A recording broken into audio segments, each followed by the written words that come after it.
You can beat Cuphead in a day. It might take others a weekend or more to finish it, but you can beat it in one day. And I'm not talking about taking shortcuts through it or speedrunning it using exploits. I'm referring to the completion of every single piece of content in the game. And you know what? That's totally fine. I for one love short games given that I have the attention span of a pear, but I wouldn't say many game makers are comfortable giving you the most lean version of their games. We often see games carrying a lot of fluff, touting a lot of systems, praising their many features, hoping to instill us with some sense that they're packed full of cool and interesting stuff. I stumbled upon an article a few weeks back investigating the correlation between the amount of features present in a game and the review score associated with said game. Sadly, I couldn't dig it up, but the gist of it was very interesting. The author claimed, with some research to back it up, that the more features a game has, the higher the potential review score. Now, I'm not convinced on this 100%, but it may say something about our culture. It's about ticking all the boxes of our expectations as we've grown into a more is better culture. I think the greatest success with Cuphead was it said to hell with all of that.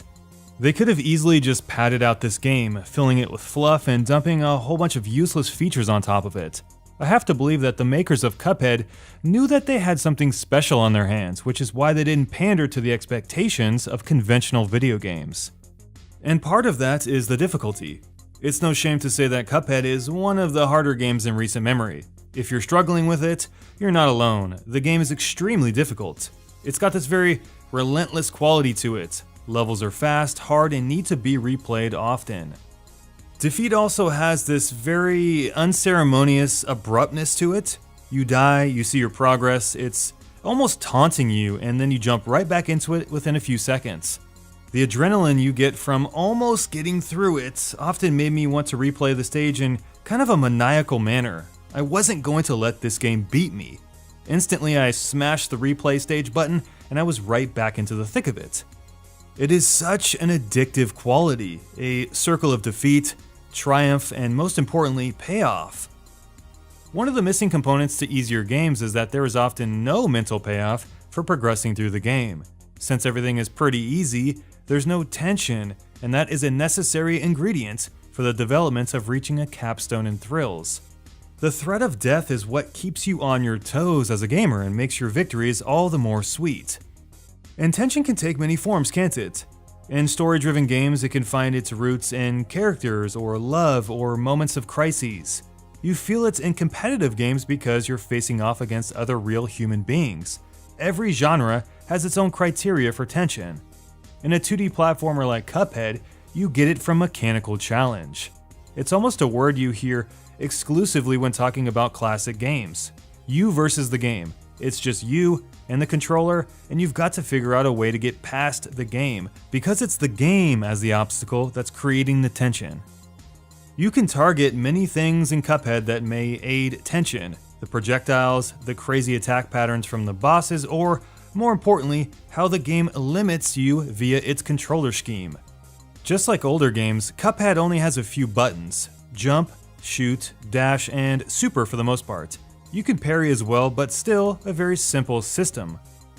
Straightforward controller schemes allow the game to transfer this concept of challenge from one of action to one of action plus reaction. And that's where Cuphead finds its greatest success. You might find it hard to jump and dash and shoot at the same time, but it's a restriction that Cuphead wants to make sure you're uncomfortable with. Nowadays, difficulty is usually tied to progression, which can itself be the antipode of challenge.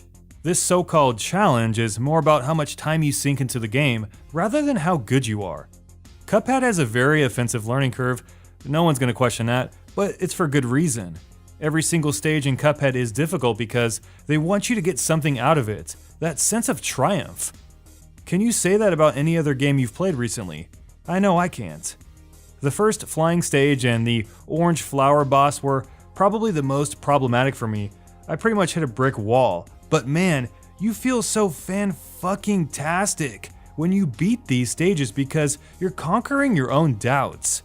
When a game can beat you, make you put the controller down, but then pick it up and say, "F this, man, I can do this," then that is one hell of an achievement. We all have the power to be pummeled into the ground, yet get back up and succeed.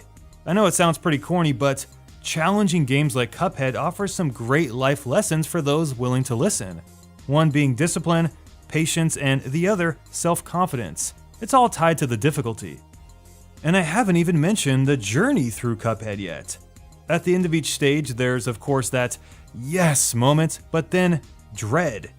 If what's coming around the next corner is harder than what I just did, oh man, I'm gonna get my behind whooped. I'm just not sure I can do it. And that's the beauty of Cuphead. This act of getting knocked down over and over and over, but with the drive to come back better, stronger, and eventually victorious. Bravo! Cuphead knows just how to play with your optimal anxiety and push you just a little bit beyond the point of comfort.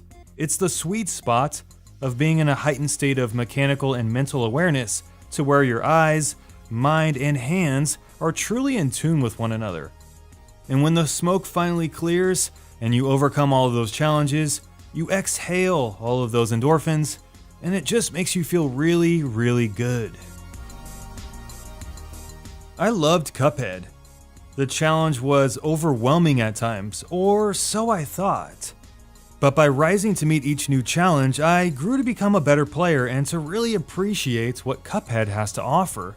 Great gameplay, amazing art, a good challenge, and a greater lesson. With enough determination, you can do anything.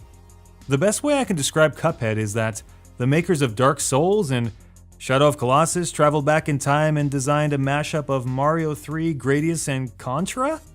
The overworld gives you kind of a similar feel to Mario games, yet nothing is numbered and you have to kind of find your way all over the map. Things are gated off, and beating levels unlocks more of the map to expand your options. Run and gun stages where you can earn limited coins to buy upgrades coexist with brutally difficult boss fights where it's up to you to learn the mechanics and to persevere. These boss fights are incredible, mixing scripted combat elements with RNG. Each phase in a boss fight has some randomness to it, which makes each attempt different enough to throw you off, thus emphasizing that reliance on mechanical proficiency. You'll eventually learn to overcome all the obstacles Cuphead throws at you and make your way throughout its amazing world. Slice it up however you want, Cuphead gives you an incredible experience if you're willing to work for it.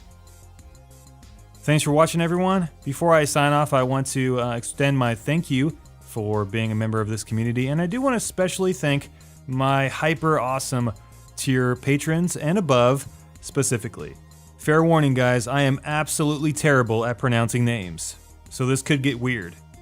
Give Me Your Eyes, Der Specht, Gamble 101, Red Patron, Josh Baker, Jay Morrow, Lim Tech Chon, Daniel Sheely, aka Birdie, Cypher121, Billy Cat, Pandoras, Nigel Gucher, Will Paxton, Muhammad El Hadawi, Braden McDonnell, Jonathan Lovett, Jeff Robertson, Elon Gonzalez Kurigi, Projects, Marak Gabrowski, Thor Bjorn Talseth, Eli Paolo, and a special thanks to our biggest patron and sponsor, Isaid Majid.